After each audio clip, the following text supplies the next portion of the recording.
up, everyone? So today in this video, I got Caleb over here. What's up? Our guest for today. But he's gonna be helping me out with the BMW today. So we're gonna be changing out the e-brake today. So I mentioned in the previous video, like the e-brake does not work, so I do gotta get that fixed for sure, since it is a manual. Can't be running without no e-brake. So I bought the kit off of ECS Tuning. I'm gonna put the description below of how much it costs and the actual, and I'm gonna show you guys on how to do this too. So keep in mind, this is a project build. I'm gonna keep you guys updated about this and how much this entire build is gonna cost us. So the car was $2,000. The oil change we spent what, 65 to 70 bucks right there, because we gotta get 2 quarts of oil and the filter. We did the labor ourselves, and then so the e-brake itself costs 133 bucks. So and we're gonna try doing it ourselves today. All right. By the way, we might have some more coming, some news may or may not find out later today. If we're going to have a surprise coming up for the Audi in the next, well, could go anywhere from 1 day to like couple days. Yeah, a couple days, but it's pretty much a for sure surprise. We just don't know what the surprise is actually going to be yet. So stay tuned. Got it all jacked up. We're going to go ahead and take the rear wheels off for now. Just so you know, it is a 17mm socket on this one. So let's get started. So keep in mind, guys, that for this one, since we're doing an e-brake for this car is going to be looking for the rear wheels. So what we're going to do is we have to take out the rear wheels, and then we're going to take out the brake caliper and the rotor to get to the actual mechanism. So yeah. Alright, so keep in mind is that in order to take off this caliper, what we got to do is they're 2 16mm bolts. So just to show you right here, hopefully you guys can see this. There's one bolt right here. One bolt right here. So I already loosened it up. I'm gonna go take that out. This bolt right here, so we'll be able to, this is also 16mm. I'm gonna go ahead and try to loosen this here. Alright guys, so just to show you guys, took off these 2 bolts right here, and then they're 2 16mm, got the rotor off, got the caliper off the rotor, and then from here we're gonna use an Allen wrench to take off the rotor by using, unscrewing this. And then we'll hit it a little bit so that way it loosens up, and then we'll take the rotor off. Alright guys, so basically, as it always turns out, BMWs require special parts. So we're back here at AutoZone grabbing a new part.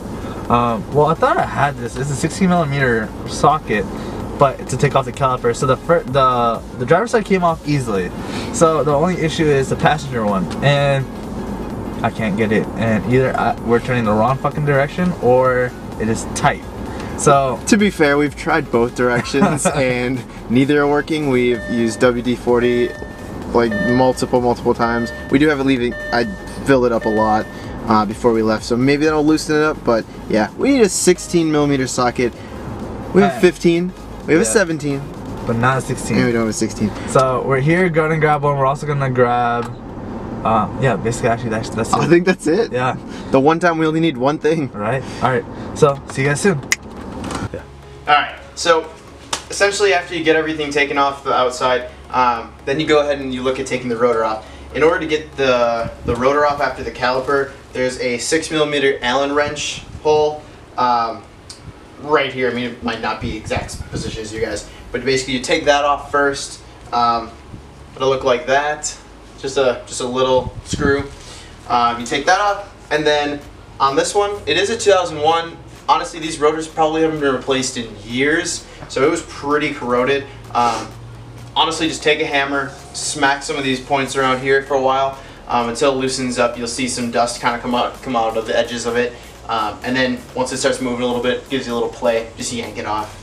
What, a 6mm Allen wrench to take this piece off first, this little spring, and then after that, there's like a little spring right here. We're just gonna unhook. Got it. Oh. Nice. So we didn't even break it or anything. Yeah, so all you gotta do is take the spring out, and then very tough to take out. And then this will come right out. You can, if you take it out. Oh, okay. Oh shit. Oh, open clean style. Alright, so that came off. How it went in, but like how we did it, but got it. Still flew off. So we got everything out. So for this one, what I noticed is the way this was, it's like a little retention tab, so when you push this part comes out. So the way it was like this, it hooks in from the cable, and you latch it in like that, but it was upside down. Just keep in mind, so for to put this back on, We didn't replace the actual brake lines because the kit didn't come with the brake line, so I may have to give a phone call about that because it said it was supposed to come with it. So we just replaced the actual shoes right now. So the easiest way that we found was once you put the actual clip that holds the brake line in, then after that you'll put this this part right here, put this spring connected so that way you can maneuver it, put it here. So for the left spring we put it in here, then we had to put like pliers to pull it down to lock it in place. After that you just gotta line up these two locking screws, push it in, lock it, and then that's it. We're gonna put the rudder back on, and then we'll put the caliper and then the wheel, and we should be pretty good. So that's basically it for today's video, guys. So we were attempting to replace a parking brake doing it with the refresh kit.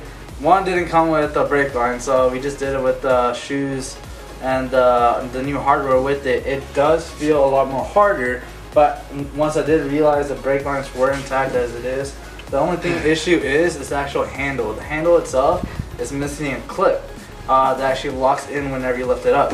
So that's something else. But for 2001, it's good to already replace that.